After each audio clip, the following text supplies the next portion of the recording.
So what have you been up to since graduating? A whole lot. So, during my internship, because I had a more reading and writing centered one, because it was kind of like you get scripts and then you write those what are those called? Synopsises and Like treatments? not treat.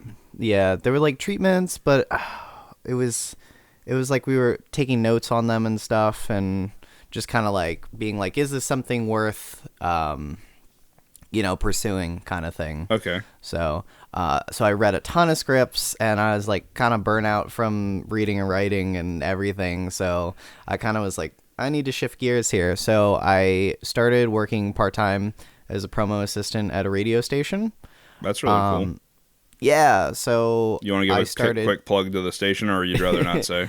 Sure, it's Red 102.3. It's a locally owned country station. So not the kind of music I normally listen to, but the people super amazing. It's a small staff. There's probably like 7 people. Right. Yeah, so And they got both kinds of music, country and western. Exactly. But yeah, with that, I'll bring my camera to events. I just have a cheap DSLR, Right. and I'll bring that to events, kind of get stuff to make a highlight meld, and then make a video about the event. So I'll do that for bigger stuff like the Easter egg hunt, assuming that is not canceled or moved for whatever reason.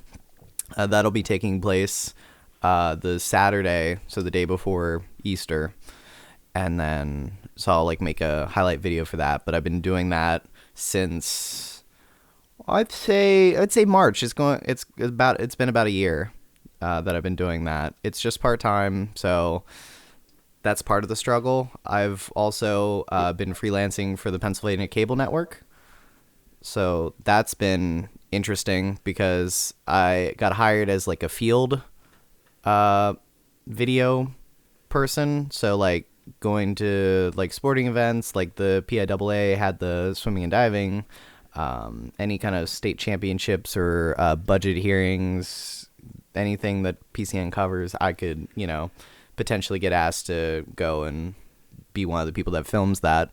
So that's been cool, but I also got in the studio with that. So their studio shows, like their live call-in shows and stuff, I've been running the cameras, running the audio board. I've been doing stuff like that. So just kind of picking up freelance for that. And then I also have my own freelancing thing, Myers Media. I just recently bought stickers and like new business cards and stuff for. That's always fun. Yeah, because I got asked to do this music conference called the Millennium Music Conference. So I'm making a highlight video for that, and that's kind of coming slowly, but I got a table in exchange for doing that. So I got to kind of plug my stuff, give away cards and whatnot. And with Myers Media, it's mostly I work with a brewery that's in my hometown, and they have live music like every Thursday and some weekends. So like yesterday I was down there for that, and I just take pictures of the bands that are playing. I give them to the person who's doing the promotions for that. He makes a post, then after he posts his stuff, I make a couple posts of the bands, and it's been cool, like, because I get to network with a ton of bands, because I want to get into filming music videos. I think that would be really interesting. Yeah. And it's kind of the direction I'm going to now that I've kind of fallen into the live music scene. Gotcha. A lot harder since leaving college. Well, I mean, it sounds like you got a hand kind of every which way, and that is good to from an experience standpoint, to kind of be a little bit good at everything, be able to fit in wherever there's an opportunity. Yeah. Do you have like any one role that you feel like has been really fulfilling? Like, oh man, that's what I really like to do more than anything else.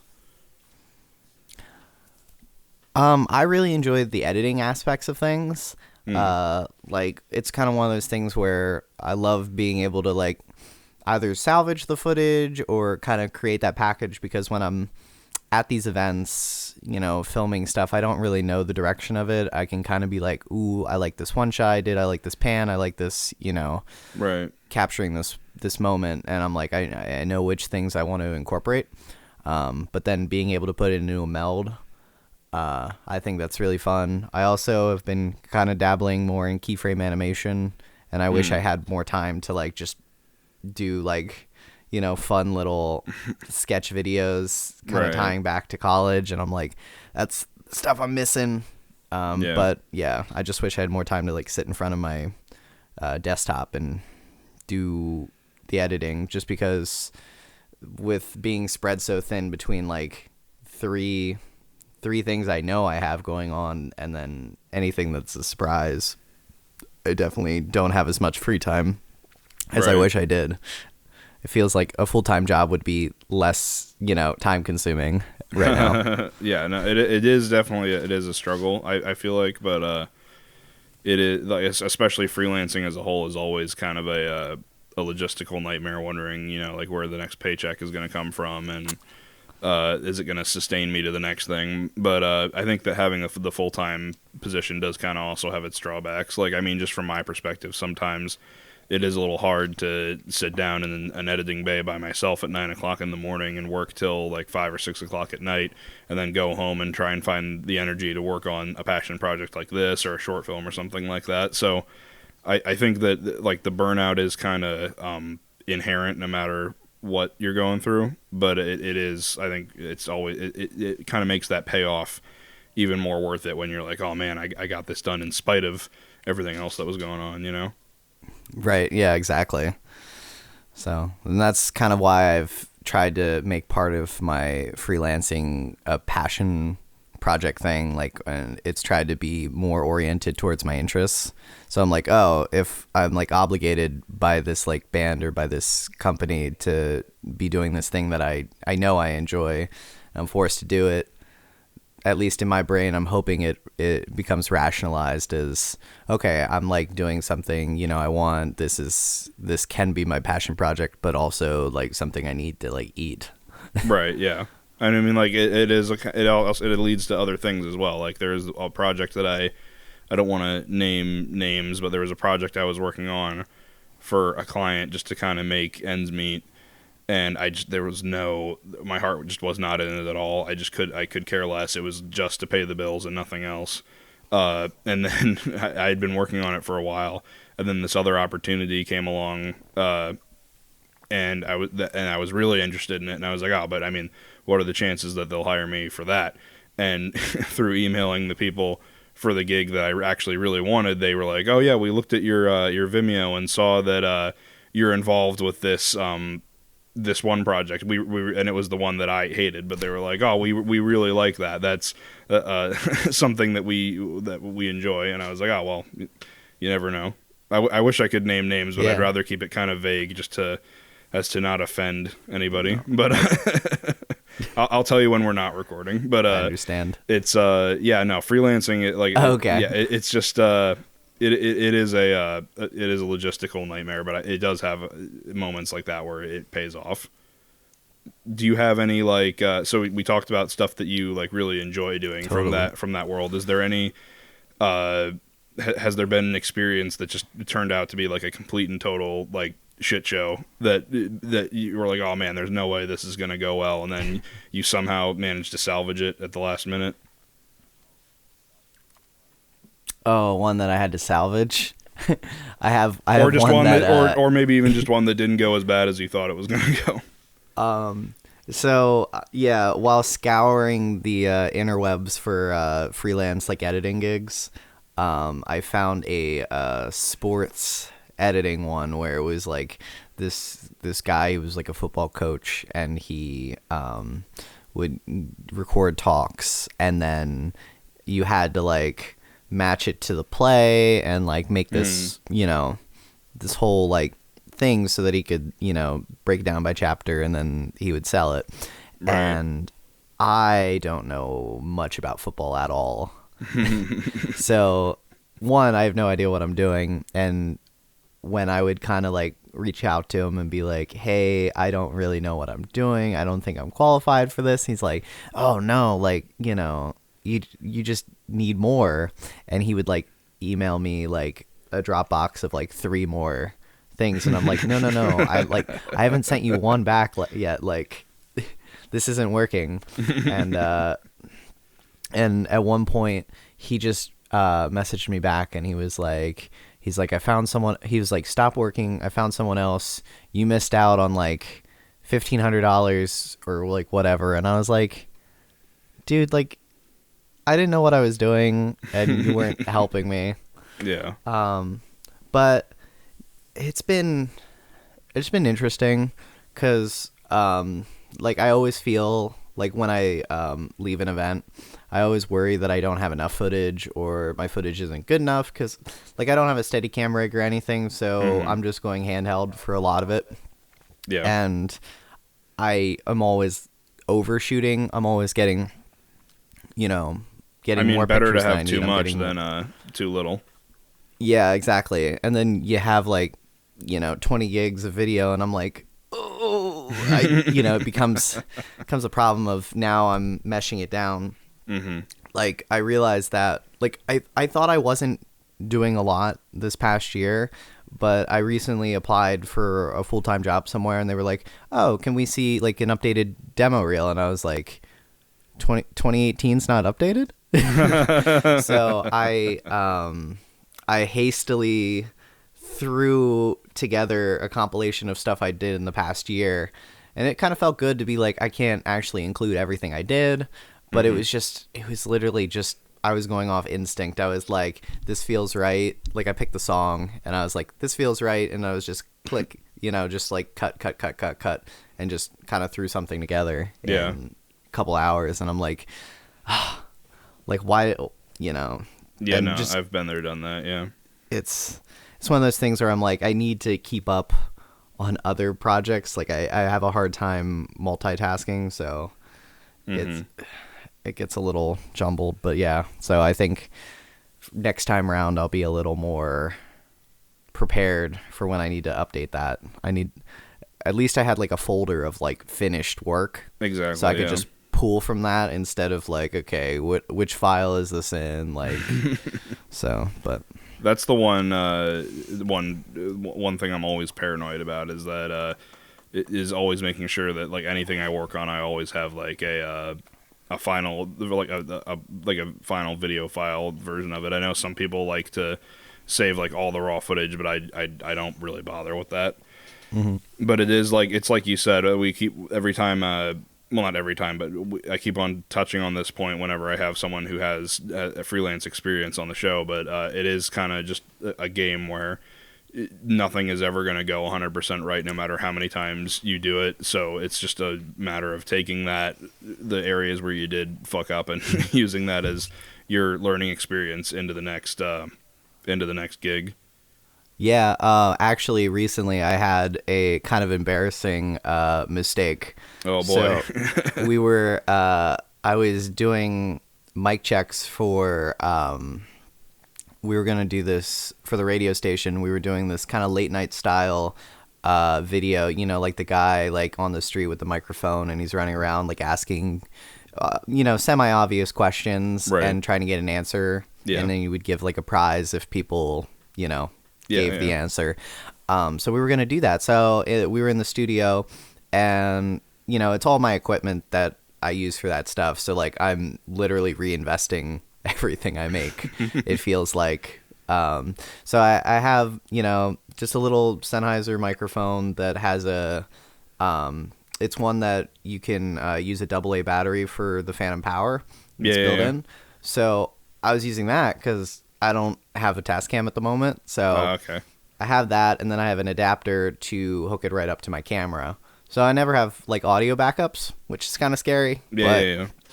It's something. And then we, the XLR cable we had we had like an XLR cable to run it through the mic to my adapter for my camera. Yeah. So, and we were gonna just use that microphone to talk to people on the street. And after sound checks, I normally take the battery out because I don't want to leave it in, because that'll just kind of kill the life of it. Right. And I guess I didn't put it back in my little sound bag. Oh, no. I left it sitting on the table. Oh, and so God. we're setting up, and I'm just like, So we end up just using the built-in camera audio, which I hate so much. Yeah. I edit with headphones. I just hear that hiss, and I'm like, this is disgusting. No, I've definitely been there, done that. That's such a pain. What's interesting is none of it. It kind of put in perspective the fact that normal, quote unquote normal people don't notice things like that, because I'm when we're filming it, Zach's holding the microphone up to people, but I'm holding the XLR cable like on me, and it's not connected to the mic. So that's too good. I love that. No, I've almost had that exact same experience. So I kind of, one thing that I got into with freelancing was I was like, oh man, like everyone gets married, or not everyone gets married, but the weddings are a very lucrative way to get your money back as a videographer, investing in new equipment and all that. But it's also I find probably one of the most stressful things to freelance for, because I mean, like, if you mess up, then you've just ruined this couple's day forever. You know what I mean? And you have a video record of it. And so it was one of the first weddings I was doing for a couple that wasn't like a friend or like a family member. So I was already super stressed, but everything was kind of going smooth. I invested in some new equipment that I thought would help. And one thing I did was I got, before the actual wedding, I got both of the couples to kind of go off into like their own like preparation suites. And I told them to just talk right into the camera and like leave a nice little message for each other. I had two Tascam DR10Ls that I was going to use for the ceremony, so that way they were each individually mic'd, and that way if one of them failed, then the other one could just be a backup since they were close enough to each other. And I checked them before and they sounded fine, but I guess somehow or another the groom's mic came slightly unplugged from the Tascam, but not all the way, so the signal would go in and out depending on how he moved. Ooh. So I didn't notice that until I was editing. So I got to the very end, and I'm cutting together the well wishes, and the bride's like, oh my God, I love you so much. I'm so happy I found you. This is the best day of my life. And you cut to him, and it's just pure static with occasional like lines cut in here and there. So I had to use the onboard mic and the camera. And I mean, like you said, that hiss is annoying enough, but he had this giant AC unit that was off in the corner of the room, and it was really, really loud. So I tried to use a denoising effect as best I could, but that just made him sound like he was underwater. And I was like, well, I can't have this AC unit in, but he sounds like he's talking like in like a fish tank to his bride. So I was like banging my head against the wall, and I was like, I'm just gonna have to send a rough cut and see what they think. And I sent it to them, and they were like, oh no, yeah, we think that part's fine. You can, that's okay. And I warned them. I was like, oh, the audio is gonna suck. It's gonna be terrible. I'm so sorry. This doesn't reflect on me. This is just an accident. I'm so sorry. If you want a refund, I'll gladly give you a refund. And they're like, oh no, that's fine. We don't care about that. So I mean, it just goes to show, like, some people just don't even notice, or they don't even care, and it's just such a weird thing, because it's such a huge issue for us, but it's just like no one even thinks about it. Right, and it's probably because we're like, trained to, think about those things and, right. Make sure those things don't happen, and we're definitely overly critical about our own work, because, like, even after I will post something, like I'll see something like I've had to use like warp stabilizer and stuff, but I've learned since that warp stabilizer like does a little crop, so like I have to like do the whole clip of it, because one of my highlight melds, I start it in the middle of a clip, because there's just one part where it kind of like the camera's just a little too shaky for my liking. Yeah. And so there's a weird like cut in a little bit, just a mild zoom. that's just doesn't look natural, and it just feels like a jump cut to me, and it just like it sends off signals to my brain, and I'm like, this is not okay. Terrible. It's so glaringly obvious. It's so obvious. Right. But no one ever cares. No one said a single thing. That's always makes you, but like, even as like frustrating that is to be like, how is that not bothering to you? Like, there is an angle of it where it's like, I'm an editing genius. Like, you know what I mean? Like, I tricked these people. They didn't notice. Right. And I mean, at the end of the day, that's what it's about. Like, usually the people that are asking for videos aren't video people. Yeah. So they're not spending all their time like overanalyzing the craft. Right. So it's not. I sometimes have to remember that. Although one interesting thing with the person who used to have my boss's job at the radio station, he did a lot of like video stuff. Yeah. So I'm thinking like, it's gonna be like good. Like he's like, he's older than us. He's been doing it for like longer. He had like sponsored video series. I'm thinking like, I'm gonna learn something watching these. Yeah. And it was like, they were like jump cuts galore. No. It was long-winded, like just random speed up sessions with no like music. I was like, what is going on, kind of thing. And I'm just like, okay, the bar was a lot lower than I anticipated, but I guess it's always good to hold yourself to such a high standard, because then when things do go wrong, the only person who's usually like freaking out is yourself. And right, the as long as the product is good, at least to the people, and that's the people's stances on it, and that's why you give people rough cuts, and you're like, hey, here's a draft. Because one of the first videos I did for the radio station, I sent my boss like a rough cut. I literally just cut something together in like an hour and a half, and I just sent it to him, and I was like, hey, like what changes do you want, kind of thing. And he's like, I love it. I sent it to the client, and I was like, you did what? I was like, and the file had like rough cut draft 1. Like in the title, and he's like, this is it, and he just sent it to them, and I'm like, oh no, what do you mean you sent it to them? Did they at least like it when they saw it?